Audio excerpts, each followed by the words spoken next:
What if I told you that one of the most powerful tools for managing your blood sugar isn't sitting in a prescription bottle, but in something as simple and overlooked as when and how you drink water? I know that sounds almost too simple. You're probably thinking, I've been drinking water my entire life. How could that possibly help my diabetes? Or maybe you're skeptical because you've tried so many things that promised results but never delivered. Supplements that didn't work, diets that felt impossible to maintain, advice that sounded good but didn't translate into better numbers. Stay with me, because what I'm about to share has made a genuine, measurable difference for hundreds of my patients. People who were doing everything right and still struggling. My name is Dr. Williams Thompson, and today I'm going to show you exactly how proper hydration timing can improve your insulin sensitivity by up to 40%. These are real people I'm talking about, not hypothetical cases from textbooks. People in their 60s and 70s who take their medications faithfully, never miss a dose, follow meal plans carefully, measure every portion, check their blood sugar multiple times a day, walk every morning, and still their numbers are unpredictable. Still they feel exhausted. Still they worry every time they get their A1C results back. The frustration I witness in my practice is real and heartbreaking. These are individuals who've been fighting this battle for years, sometimes decades. They've spent money on special diabetic foods. They've given up foods they genuinely love. They've done everything their doctors asked them to do, and they're tired. Tired of the constant vigilance. Tired of feeling like they're failing, even when they're trying harder than anyone else around them. In my years of practice, I've learned something important. Sometimes the most powerful medical interventions aren't the most complicated ones. Sometimes it's the basics we've completely overlooked that create the biggest measurable differences. Recent studies from major medical research institutions have demonstrated something remarkable. Drinking water at specific times throughout the day can improve your insulin sensitivity by up to 40%. That means your body becomes significantly better at using the insulin it has. Whether that's your own naturally produced insulin or insulin from medication, the key isn't just about how much water you drink. It's about when you drink it, how you drink it, and what you add to it. Small strategic changes in timing can create substantial improvements in blood sugar control. Before we go any further, I want to know, where in the world are you watching from right now? Drop your country or city in the comments below. I love seeing how far this message travels, and it reminds all of us that managing blood sugar is a universal challenge we're facing together. Now, this isn't about replacing your medication or ignoring your doctor's guidance. This is about giving your body the foundational support it needs to work more efficiently, so your medications can do what they're designed to do. Let me start by explaining what's happening inside your body as you age, because understanding this makes everything else make complete sense. After 60, several significant physiological changes occur that make blood sugar control genuinely more challenging, even if you're doing everything right. First, your cells gradually become more resistant to insulin. That means they don't respond as quickly or efficiently when insulin tries to deliver glucose into them for energy. Second, your pancreas doesn't produce insulin as efficiently as it used to. So you're essentially working with less of this absolutely crucial hormone circulating in your system. Third, your kidneys don't filter glucose as effectively, which means excess sugar lingers in your bloodstream longer instead of being eliminated. And here's the part most people, including many healthcare providers, completely miss. Your brain's thirst mechanism becomes significantly less sensitive with age. That last point is absolutely critical. You can be substantially dehydrated, even dangerously dehydrated, without feeling thirsty at all. Your mouth might not feel dry, you might not experience any obvious discomfort, but inside your body at the cellular level, things are going wrong. And even mild dehydration, just 2% below optimal hydration levels, which is barely noticeable to you subjectively, can raise your blood sugar by 10 to 15 points. That's enough to take you from good control to poor control. That's enough to explain those frustrating morning spikes or unexpected afternoon highs that seem to come from absolutely nowhere. Let me tell you about a patient named Gerald. He was 68, and I could see the frustration written across his face before he even sat down in my office. "Dr. Thompson," he said, his voice tight with emotion, "I don't understand what I'm doing wrong. I'm eating carefully, measuring everything. I take my metformin exactly as prescribed. I walk 3 miles every single morning. I've completely cut out sugar and white bread. I've done everything you and my other doctors have told me to do." He pulled out a small notebook completely filled with blood sugar readings. "Look, some mornings it's 145, Other mornings it's 185. Yesterday morning 162. This morning 178. Same breakfast every single day. Same steel-cut oatmeal. Same measured portion, but the numbers are all over the place. His wife added quietly from beside him. He tries so incredibly hard, but his A1C just keeps creeping up from 7.1 to 7.9 over the past year. We methodically went through his entire routine. Diet excellent, medication timing perfect, exercise completely consistent, everything looked absolutely right on paper. Then I asked what seemed like an almost trivial question. Gerald, walk me through your morning routine from the moment you wake up until breakfast. I get up around 6:30, check my blood sugar immediately, make coffee, drink my coffee while reading the news on my tablet. Then around 7:30, I make my oatmeal and take my medication with a glass of water. When do you drink plain water? I asked. He paused, genuinely confused. When I'm thirsty, I suppose sometimes with my medication pills. Is that wrong? There it was. Gerald went from 6:30 a.m. until 7:30 or even later before drinking any actual water. 8 hours sleeping without fluids. Then another full hour awake without hydrating. 9 hours total of progressive dehydration. We made simple strategic changes. Every single morning before his coffee, he drank warm water with a small pinch of sea salt and fresh lemon juice. 15 minutes before lunch and dinner, he drank a glass of room temperature water. He carried a reusable bottle and sipped consistently throughout the day. 2 weeks later, he called my office. His voice sounded completely different, lighter, almost excited. My morning readings have been between 125 and 138 for the past week. Every single day. That consistency hasn't happened in over 2 years. A month later, his average fasting glucose had dropped by 22 points. No medication changes whatsoever, just water timed correctly and consumed strategically. I honestly thought you were a little crazy, he admitted with a genuine smile at his follow-up appointment. Water seemed way too simple to actually matter, but I can't argue with my glucose meter. The numbers absolutely don't lie. Before I teach you the specific method that's helped my patients achieve these kinds of results, let me explain the 3 most common hydration mistakes I see in my practice. You're almost certainly making at least one of these right now. Mistake number 1. Waiting until you're thirsty to drink. Thirst isn't an early warning system, it's an alarm bell that goes off only after you're already significantly dehydrated.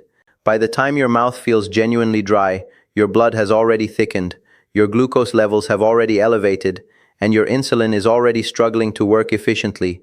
Think of it this way. Your blood is like a river carrying glucose to your cells throughout your body. When that river is full and flowing well, glucose moves smoothly to exactly where it needs to go. When the river runs low, it becomes thick, sluggish, and slow-moving. Glucose gets stuck. It accumulates in your bloodstream instead of being delivered to cells that desperately need it for energy. Mistake number 2.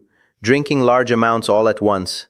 Some people go hours and hours without any water, then suddenly drink a huge glass trying to catch up on hydration. But your body can only absorb approximately 200 to 250 milliliters every 15 minutes. That's about 1 cup. Anything beyond that volume just passes straight through to your bladder without actually hydrating your cells at all. It's exactly like watering a houseplant. If you dump an entire bucket of water on it all at once, most of the water simply runs off the sides and the roots stay completely dry. But if you water slowly and steadily over time, the soil gradually absorbs it, and the roots get exactly what they need. Mistake number 3, drinking ice-cold water, especially first thing in the morning or right before meals. I know cold water feels incredibly refreshing, especially on a warm day. But ice-cold water causes your blood vessels to constrict and narrow. When your vessels narrow, insulin has a significantly harder time reaching the cells that desperately need it. Room temperature or slightly warm water keeps your blood vessels naturally relaxed and dilated, allowing insulin to circulate and work far more efficiently. This is especially critical in the morning and around meal times when your body is actively processing glucose. Now let me teach you the specific method I use with my patients. I call it the H3 method. H stands for hydration. The first 3 represents 3 key timing points throughout your day. The second 3 represents 3 essential elements that make this approach work. Let's start with the timing points. Timing point number 1. First thing in the morning. This is your single most important timing point of the entire day. The moment you wake up, before coffee, before breakfast, before checking your phone or doing anything else, drink one full glass of warm water, about 350 milliliters or 12 oz. Here's the crucial addition. Add a tiny pinch of natural sea salt, I mean genuinely tiny, just what fits on the tip of a butter knife, and squeeze in juice from about half a fresh lemon. Why these specific additions? After 8 full hours of sleep, your body isn't just dehydrated from lack of water. You've also lost electrolytes through normal nighttime processes. That small amount of sea salt provides sodium, potassium, and magnesium that actually help your cells absorb and utilize the water you're drinking instead of it just passing through. The lemon provides vitamin C and creates a slight acidity that helps stabilize your body's blood sugar response to your first meal of the day. This simple morning ritual accomplishes something remarkable. It signals your adrenal glands to calm down. Those glands naturally produce cortisol, your stress hormone, which peaks every morning. Cortisol instructs your liver to release stored glucose into your bloodstream. By calming this stress response with proper hydration and minerals, you actually prevent that unnecessary morning blood sugar spike. Let me tell you about Elizabeth. She was 72, had been managing type 2 diabetes for 14 years, and her biggest ongoing frustration was her morning blood sugar. She'd wake up consistently at 165 or 175, even though she'd eaten a careful measured dinner, and her bedtime reading had been perfectly acceptable. We started with just this one single change: warm water with a small pinch of sea salt and fresh lemon juice first thing every morning, at least 20 minutes before her coffee. 3 weeks later, her average morning reading had dropped to 128. Same medication dosage, same evening routine. The only difference was how she started each day. "I wake up feeling genuinely different too," she told me at her follow-up. "More clear-headed, less foggy, and confused. And that lower morning number gives me confidence and momentum for the entire day ahead." Timing point nerf 2. Before meals, about 15 minutes before lunch and dinner, drink a smaller glass of water, about 150 to 200 milliliters, just 1 cup. This simple habit does something physiologically important. It prepares your entire digestive system, stimulates enzyme production, and most importantly for blood sugar management. It slightly dilutes the contents of your stomach, which directly slows down how rapidly carbohydrates are absorbed into your bloodstream. When carbohydrates enter your bloodstream slowly and gradually, instead of all at once in a rush, your available insulin can actually keep up with demand. Your blood sugar rises gently and steadily instead of spiking dramatically. Clinical studies have demonstrated this remarkably simple habit can reduce post-meal blood sugar spikes by up to 20%. That's often the difference between struggling with control and maintaining genuinely good management. Timing point number 3. During physical activity. If you walk, garden, do household chores, or engage in any sustained physical activity for more than 20 minutes, you absolutely need to drink water during that activity, not just afterward when you're already depleted. Aim for approximately 100 to 120 milliliters every 15 minutes of sustained activity. Small, frequent sips rather than large gulps. This consistent hydration keeps your blood volume stable and prevents the blood sugar fluctuations that commonly occur with physical exertion in people with diabetes.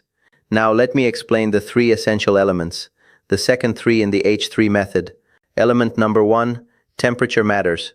Room temperature or slightly warm water is optimal, especially first thing in the morning and before meals. About 22 to 24 degrees C, or roughly 72 to 75 degrees F.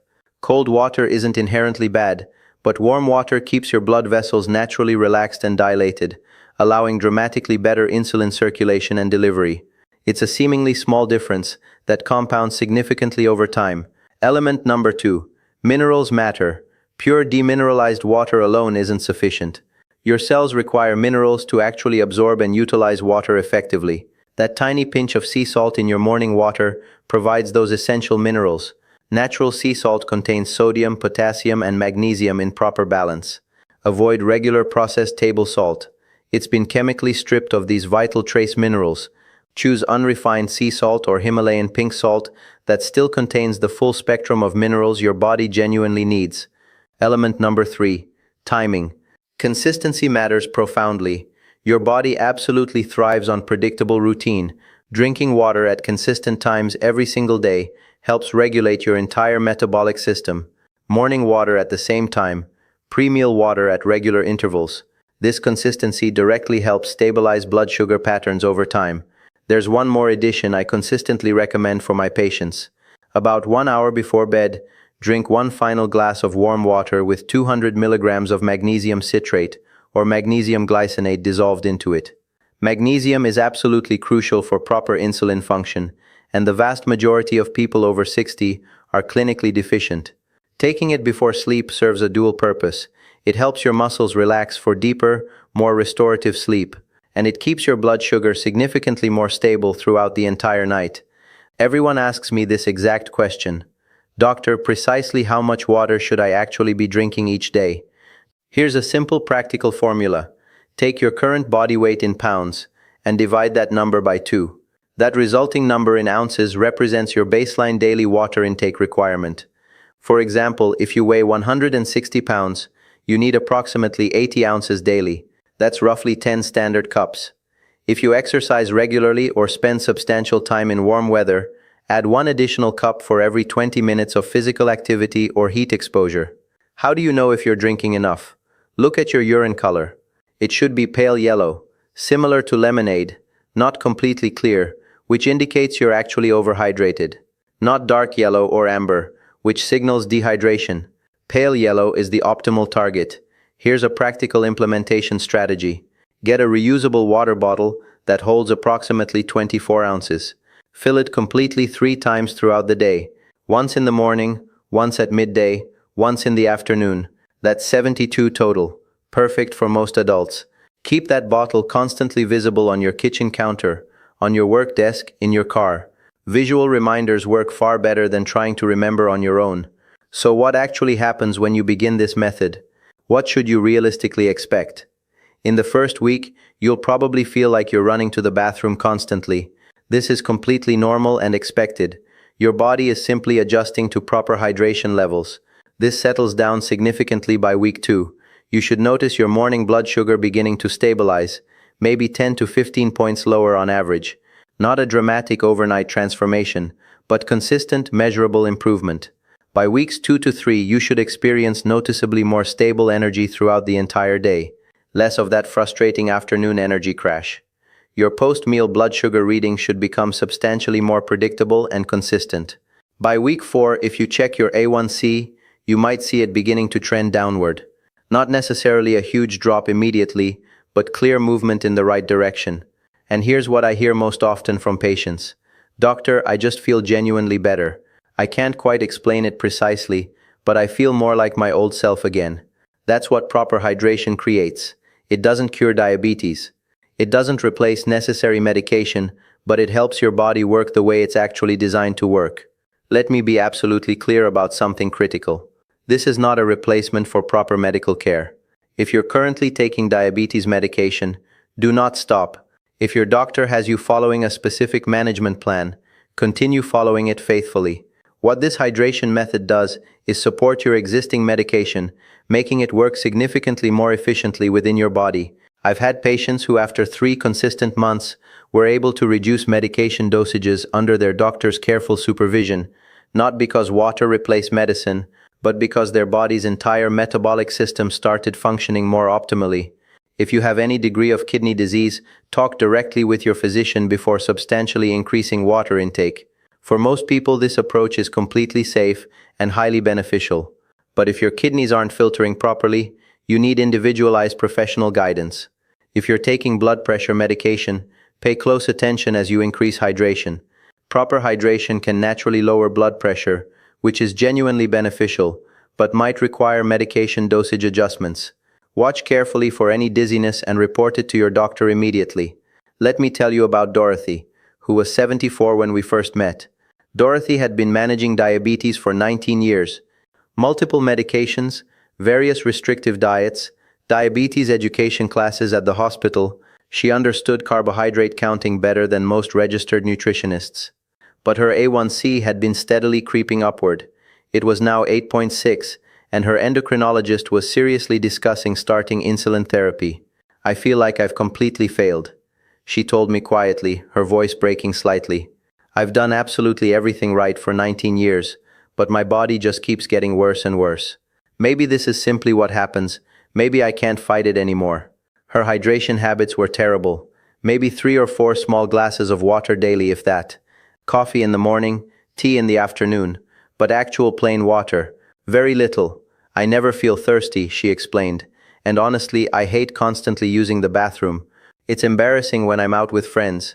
We started the H3 method together. Yes, for the first week or so she'd need the bathroom more frequently, but I assured her that her body would adjust within 10 to 14 days. 6 weeks later, she looked noticeably younger when she walked into my office. Eyes brighter, skin healthier, actually smiling. My numbers have been the absolute best they've been in 5 years, she said, proudly showing me her glucose log. My average used to hover around 185 to 205. Now I'm consistently 145 to 165. My doctor actually reduced one of my medications, but she said it wasn't just about the numbers on the meter.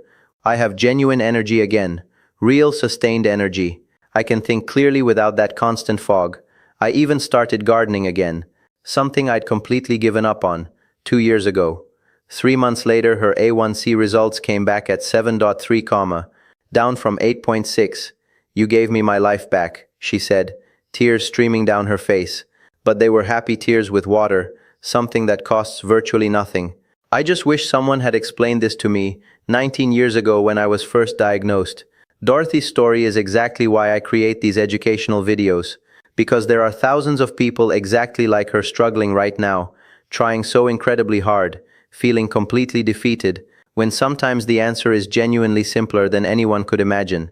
I want to challenge you personally to try this approach for 14 days, just 2 weeks. Follow the H3 method exactly as I've outlined it.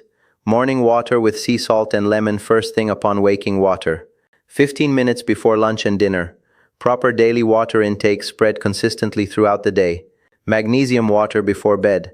Track your blood sugar carefully during those 2 weeks. See for yourself if the numbers improve. Pay genuine attention to how you feel. More sustained energy, clearer thinking, better quality sleep. If after 2 weeks you observe real improvement, keep going. Make this your permanent new normal. And please leave a comment telling me what you noticed. Your personal story might be exactly what another person desperately needs to hear to give this method a serious try. If you made it all the way to the end of this video, please type "I watched till the end" in the comments below. It genuinely helps me understand that this message is reaching people who truly need it, and it helps YouTube share this vital information with more people struggling with blood sugar management. And then tell me, are you going to try the H3 method? What's your biggest struggle with staying hydrated? Share your thoughts in the comments. I read every single message. If this information was genuinely helpful to you, please share it with someone who's struggling with their blood sugar, a parent, a spouse, a close friend who could benefit from this simple practical strategy. And if you haven't already, hit that subscribe button and turn on notifications so you never miss future videos on managing diabetes, improving metabolic health, and living well with chronic conditions. Thank you for being here and for taking your health seriously. Remember, small strategic changes implemented consistently create genuinely measurable results over time. Take care of yourself. This is Dr. Williams Thompson, and I'll see you in the next